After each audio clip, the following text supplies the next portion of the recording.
ഇനി നമ്മൾ പറയുന്നത് ജർമ്മനിയിലെ പബ്ലിക് യൂണിവേഴ്സിറ്റിയുടെ അഡ്മിഷനെ കുറിച്ചിട്ടാണ്.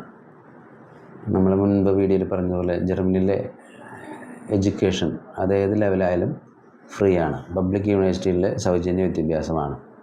സെമസ്റ്റർ വൈസ് നേരിയൊരു ഫീസ് മാത്രമാണ് അവിടെ വാങ്ങിക്കുന്നുള്ളൂ.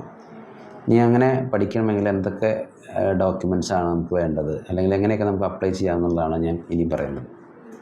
പ്രധാനമായും വേണ്ട ഡോക്യുമെൻറ്റ്സ് എന്ന് പറയുന്നത് നമ്മളുടെ SLC മുതൽ നമ്മുടെ ലാസ്റ്റ് ക്വാളിഫിക്കേഷൻ എന്താണോ അതിൻ്റെയൊക്കെ സ്കാൻഡ് കോപ്പീസ് വേണം.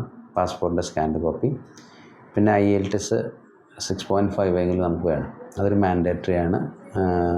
അപ്പോൾ നമുക്ക് ഇംഗ്ലീഷ് പ്രോഗ്രാമിൽ പഠിക്കണമെങ്കിൽ ജർമ്മനിയിൽ IELTS 6.5 സ്കോർ ഉണ്ടാവും. സ്കോർ എത്രയും കൂടുന്നോ അത്രയും നല്ലത്.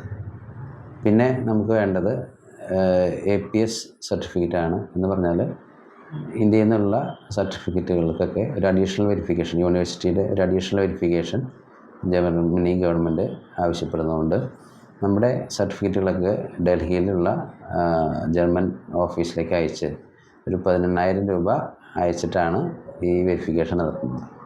അതിനാണ് നമ്മൾ APS സർട്ടിഫിക്കറ്റ് എന്ന് പറയുന്നത്. ഇനി വേണ്ട മറ്റ് പ്രധാന ഡോക്യുമെൻറ്റ്സ് എന്ന് പറയുന്നത് ഒന്ന് SOP എന്ന് പറയും, അല്ലെങ്കിൽ സ്റ്റേറ്റ്മെൻറ്റ് ഓഫ് പർപ്പസ്. എന്തിനാണ് നമ്മൾ ഈ യൂണിവേഴ്സിറ്റിയിലേക്ക് അല്ലെങ്കിൽ ജർമ്മനിയിലേക്ക് പഠിക്കാൻ വരുന്നത് എന്ന കാര്യം പ്രൂവ് ചെയ്യുന്ന ഒരു ഡോക്യുമെൻ്റാണ് നമ്മൾ SOP അല്ലെങ്കിൽ സ്റ്റേറ്റ്മെൻറ്റ് ഓഫ് പർപ്പസ് എന്ന് പറയും. മറ്റൊന്ന് LOR, ലെറ്റർ ഓഫ് റെക്കമെൻഡേഷൻ. നമ്മൾ ഏത് യൂണിവേഴ്സിറ്റിയിലാണോ അല്ലെങ്കിൽ ഏത് കോളേജിലാണോ പഠിച്ചത് ആ യൂണിവേഴ്സിറ്റിയിൽ നിന്ന് 2 റെഫറൻസ്, ഹെഡിനെ കൊണ്ടോ അല്ലെങ്കിൽ പ്രിൻസിപ്പലിനെ കൊണ്ടോ 2 റെഫറൻസ് ലെറ്റർ നമുക്ക് വേണം. അതാണ് നമ്മൾ LOR, ലെറ്റർ ഓഫ് റെക്കമെൻഡേഷൻ അതിന് പറയാം. ഇതുകൂടാതെ MOI, അതായത് മീഡിയം ഓഫ് ഇൻസ്ട്രക്ഷൻ എന്ന് പറയുന്ന, അത് നമ്മൾ ഇംഗ്ലീഷ് മീഡിയത്തിലാണ് ഈ യൂണിവേഴ്സിറ്റി അല്ലെങ്കിൽ കോളേജിൽ പഠിച്ചെന്ന് പറയുന്ന ഒരു ലെറ്ററും കൂടി നമുക്ക് വേണം.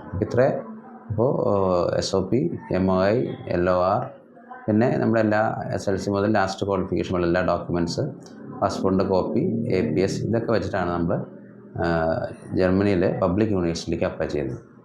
ഈ ജർമ്മനിയിലെ പബ്ലിക് യൂണിവേഴ്സിറ്റിയുമായി ബന്ധപ്പെട്ട കാര്യങ്ങൾ കൂടുതൽ അറിയാനായിട്ട് തുടർന്ന് വീഡിയോ കാണുക, അല്ലെങ്കിൽ നമ്മൾ ഇതിലുള്ള നമ്പറിൽ നിങ്ങൾ കോൺടാക്റ്റ് ചെയ്ത് കഴിഞ്ഞാൽ ബാക്കി വിവരങ്ങൾ നമുക്ക് നൽകാൻ വളരെ സന്തോഷമാണ്.